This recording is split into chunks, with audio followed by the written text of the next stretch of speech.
Hi, I'm Ozzie Hall. Welcome to another episode of Critical Race Issues Forum. Today, I'd like to talk a little bit about the Confederate monuments. There's been a big controversy across the country over Confederate monuments. Many jurisdictions have um, voted to cause the removal of certain Confederate monuments. The people that support Confederate monuments say that it's not hate, that it's heritage, and that's why they support it. But what if it is a heritage of hate? So let's take a look at it. Let me just kind of give you a personal experience first. Back in the early 1990s, I moved to Pitt County, North Carolina, and I got a speeding ticket. Um, so I went to court, and when I approached the courthouse, the first thing I saw was this Confederate monument, and it has an inscription on it. It says "Dio Vindici," which is a Latin expression that means "God will vindicate." And it was very troubling because when I went in the courtroom, there were nothing but Black defendants. It was a courtroom full of Black defendants there. And just about everyone was there to pay something. And whether it was a fine, a fee, or a traffic ticket, and there were literally no white defendants there that day. I'm sure there may have been some at some point, but there was none there that day. And just about all of the staff in the courtroom and lawyers were all white, with the exception of a handful of Black lawyers. And it raised the question to me, what kind of quality of justice could be administered in a place like this? It was very troubling. And when you go back and you take a look at the Confederate Constitution, and that's what the Confederates were fighting to establish their own nation, and their Constitution would have required all Black people, even free Black people, would be placed in slavery, and all Blacks would be perpetually placed in slavery without a chance of not being in slavery. That the law of the land would be that all Black people would be enslaved under a Confederate Constitution. And this is the concept that they wanted to impose upon the entire nation. And I read a book by Charles Wilson Reagan called Baptized in Blood. And it was about what he called the lost cause religion. And the book discussed and he confessed that his came from a Ku Klux Klan family. Of course, he had rejected it, but he came from a Ku Klux Klan family background, and he looked at this thing. And what he pointed out was the fact that the Confederates were traitors to America. And they were pardoned, of course, later by President Andrew Johnson. But without that pardon, they would be considered or deemed criminals. And that white people after that, their children and grandchildren, were so damaged by the fact that their parents and grandparents were traitors to America, that they created a false type of religion that he referred to, that Wilson referred to as the lost cause religion. And they began to rationalize about what actually happened and say that, this was about heritage and not hate.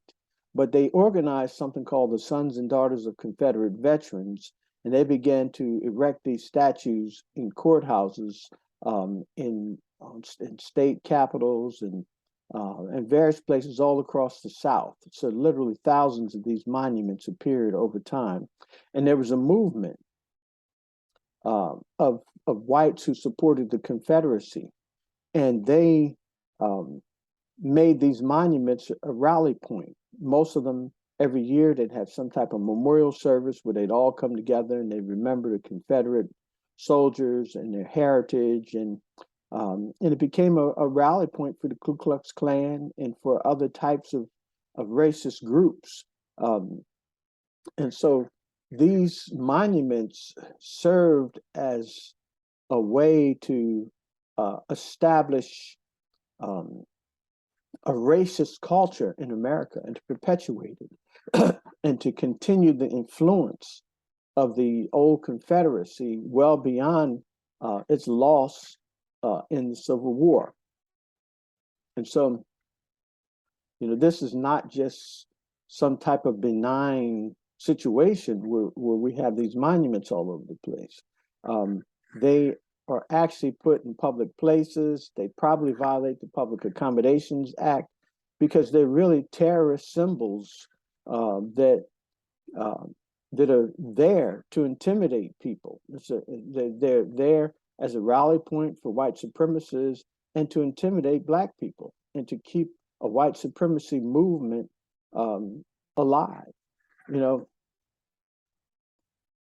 As I researched the Confederacy and was, interested in learning more about this topic, I ran across a book in the North Carolina collection that an old book, and it was really written in racist language. It referred to Black people that were enslaved as contrabands during the Civil War, and the escaped slaves or persons trying to flee slavery, they referred to them as contrabands and property.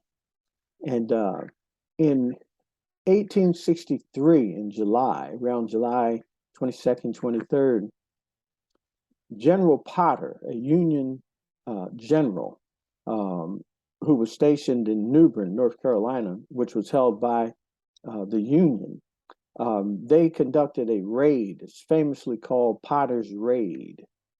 And it's reputed that about 800 soldiers under General Potter's leadership left New Bern and came through Pitt County, North Carolina. They came through Vanceboro, Greenville, and they went to Tarboro to destroy a ironclad ship that was being constructed on the Neuse River and to destroy a train bridge to knock out the supply chain where a train came from Wilmington, North Carolina, going to Virginia. And this was a way to delay or stop that train by knocking the bridge out in Tarboro. And that was part of their military strategy. What a lot of people don't know is that about 500 of those 800 soldiers were African Americans who were formerly enslaved, who escaped slavery throughout the region. And now were soldiers fighting on behalf of the Union. And on that day, in July 22nd to July 23rd, in 1863, as these soldiers went on their mission and they completed their mission of destroying the ironclad and destroying the train bridge in Tarboro, they were on their way back to New Bern. And as this group of 800 soldiers, many on horses, traveled, there accumulated about 1,200 Black people fleeing slavery from all over the region. They had heard of the soldiers, the word spread quickly, and they formed a caravan. Basically, they took wagons, they had covered wagons, they had mules, they had any type of transportation they could for the elderly. And so it was a group of people, mainly women and children, trying to escape slavery. And as they traveled, they came to a place called Grimesley Place near Snow Hill in Greene County, North Carolina. And they camped out overnight there. And there was reported to be over 1,200 escaped slaves that were there. And the soldiers also encamped near there. And so the next morning they started out early, and the soldiers went ahead and they left a few soldiers to cover the rear so that they could try to protect those people that were trying to flee slavery. But this group of soldiers went on horses. Of course, they were moving a lot faster. But when the slaves reached Little Contentia Creek Bridge, crossing over into Pitt County, there was a local militia that had formed under a Dr. Richard Blow, who was a veterinarian. And the area that was called near Little Contentia Creek Bridge. They camped at Grimesley Place, but Little Contentia Creek Bridge, when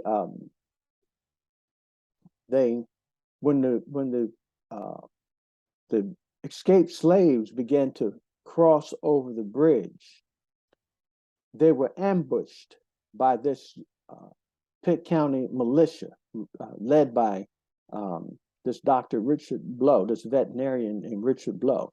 They let the armed soldiers, the bulk of the armed soldiers, pass and go. They didn't challenge them, but they attacked the slaves themselves to supposedly destroy the so-called contraband. And that day, there was over 750 people killed, murdered that day, of Black women and children primarily, men, women, and children, but primarily women and children there at Little Contentia Creek Bridge. And this massacre is not clearly identified anywhere. You know, there's reference to the information of what happened. About 100 of them were taken to Kinston, and they were hung there. And then there were a few hundred more who were returned to their masters. But there were over 750 people that were killed there that day.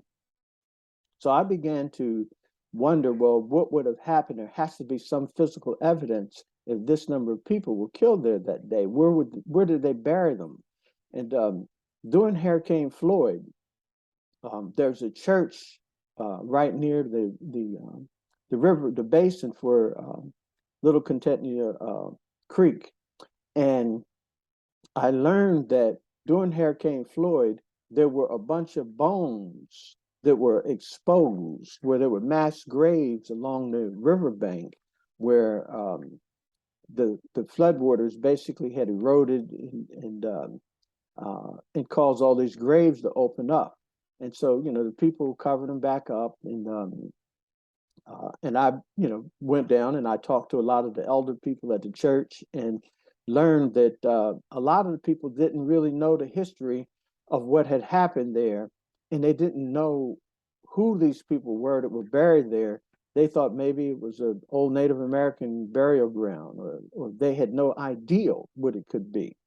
And so I went to East Carolina University to one of the Black Studies professors there and spoke with him about trying to get an excavation team to go down there and conduct an analysis and determine whether, in fact, these bodies, these skeletons, to remains along the Little Contentia Creek were the remains and evidence of the Pitt County massacre. And the professor told me, he says, well, we don't want to stir up any trouble with the good white folks. Now, this was a Black African-American studies professor, and that was his position.